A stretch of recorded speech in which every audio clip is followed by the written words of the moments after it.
Assalamualaikum warahmatullahi wabarakatuh. Perkenalkan nama saya Hasan Aku Hesti, Dan saya Rifki. dan kami dari kelompok 7. dan sekarang kita berada di tempat tinggal narasumber yang akan kita wawancarai. Siapa nih, Rifki? Oke, untuk nama dari narasumbernya sendiri adalah Niki Saputra dan beliau sedang menjalankan usaha di bidang properti, yakni atau tepatnya seorang pemilik kos. Kalau kalian ingin tahu lebih lanjut, boleh ikuti kami sekarang.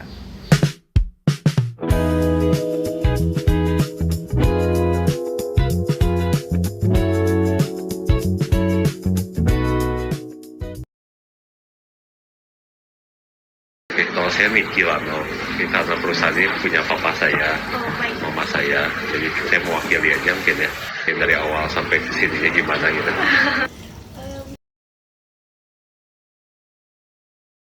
Nah, jadi dulu papa mama saya tuh habis nggak punya apa-apa. Kayak saya lahir dari keluarga yang nggak punya rumah, kontrak lah ya ibaratnya. Ibu saya pakai jalan kaki ke pasar, bikin kue, jalan kaki ke pasar gitu. Nah, dari setelah kebangkrutan itu nggak punya apa-apa, ya, jadi malam-malam bikin kue, pagi-pagi jalan kaki ke pasar bawa kayak tempat bakpao gitu, terus bikin kue kering.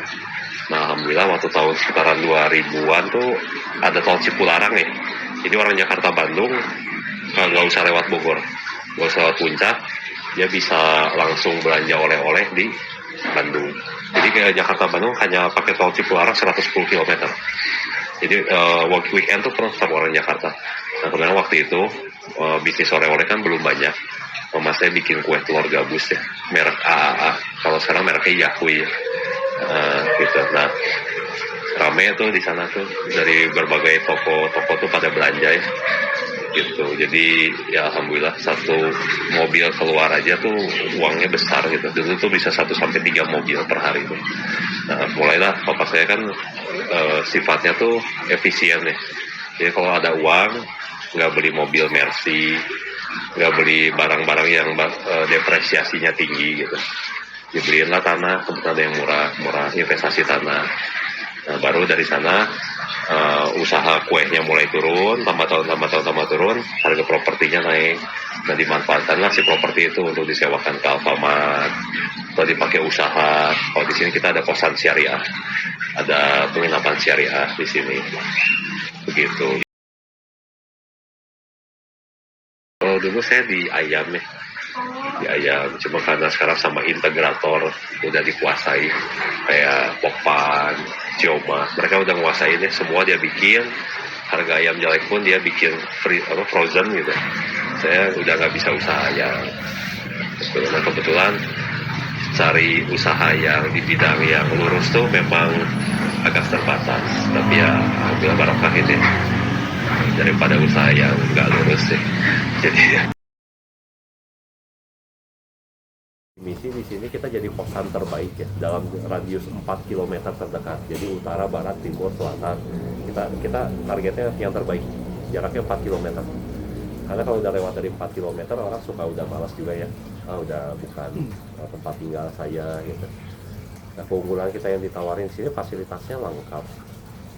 Aman, nyaman, dan tempatnya juga strategis ya.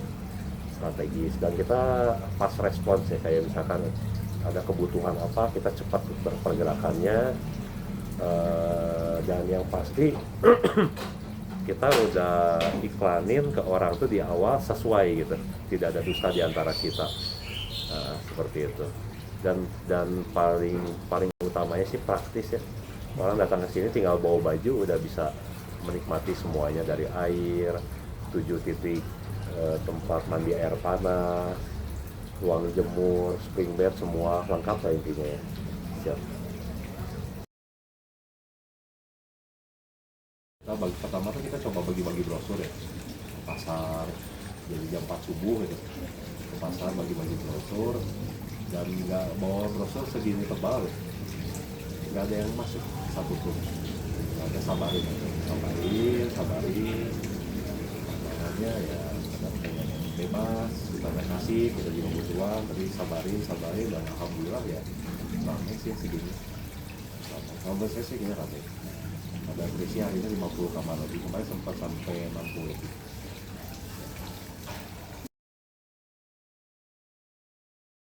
Saya pernah ngajar orang terkaya di Indonesia sama paman saya, Mikhail Bambang Hartono, yang punya Jarum Super sama Bank BCA.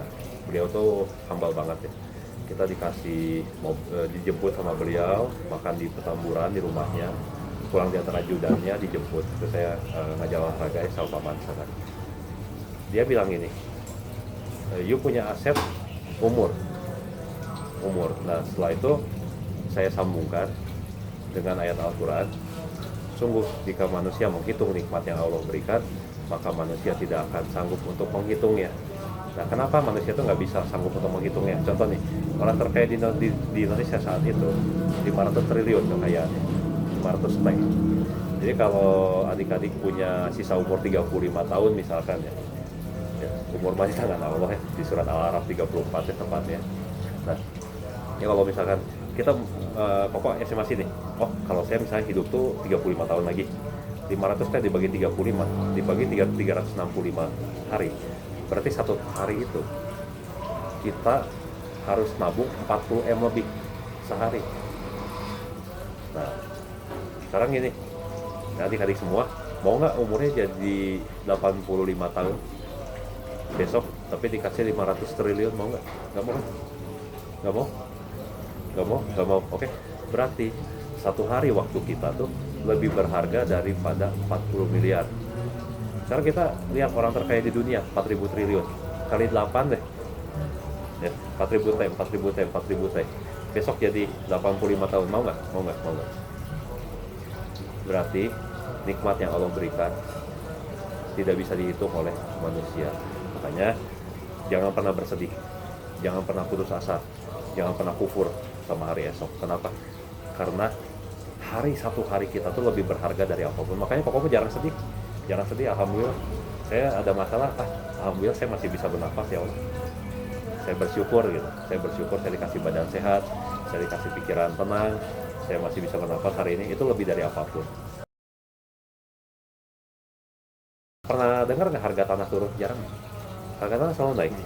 Nasi emasnya misalnya beli 200 juta nih, naik dia. Kayak kemarin, Januari 1.050 juta, April jadi 2.000 juta. Itu 200 juta jadi 190 juta, tambahin 190 juta, jadi 390 juta. Nah, otomatis usaha kita yang gerobak 20 juta cuma cukup buat makan. Nah, bosan nih tahun depan, saya mau ganti konsep, buang emasnya untuk bisa investasi lagi. Tapi kalau kita hantam di satu titik, habis, kelar urusan. Susah lagi nyari modal. Makanya satu, hidup mah orang mah harus banyak bersyukur ya. Kita udah misalnya gini, kita udah di level sini nih. Kalau kita habur-haburin, turun beresiko. Tapi kalau kita bijaksana sama uang, jarang turun, kemungkinannya naik. Nah, jadi kita harus dipandai-pandai memanfaatkan peluang. Jangan sampai kita suatu hari maju salah jalan, nanti kita repot, nggak punya apa-apa. Jadi saat kita di level sini jangan turun, berusaha. Nah, naik mah bonusnya nggak usah terlalu dipikirin, udah, jalanin aja. Nah, nanti naik itu bonusnya, seperti itu. Terima kasih atas kesediaan Bapak untuk diwawancarai oleh kami. Mungkin terakhir bisa dokumentasi. Satu banget, mana dulu saya bagi ini, gampang. Ya, alhamdulillah teman-teman, wawancara kita dengan Pak Niki sudah selesai. Dan gimana nih Esti, kesan dan selanjutnya setelah tadi kita ngobrol-ngobrol dengan Pak Niki? Seru banget. Kenapa seru? Karena aku ngerasa kita mendapatkan hal yang lebih dari apa yang kita inginkan awalnya. So today we get so much insight from him. So apa? Rifki? So that's all from us today. See you in the next video. Wassalamualaikum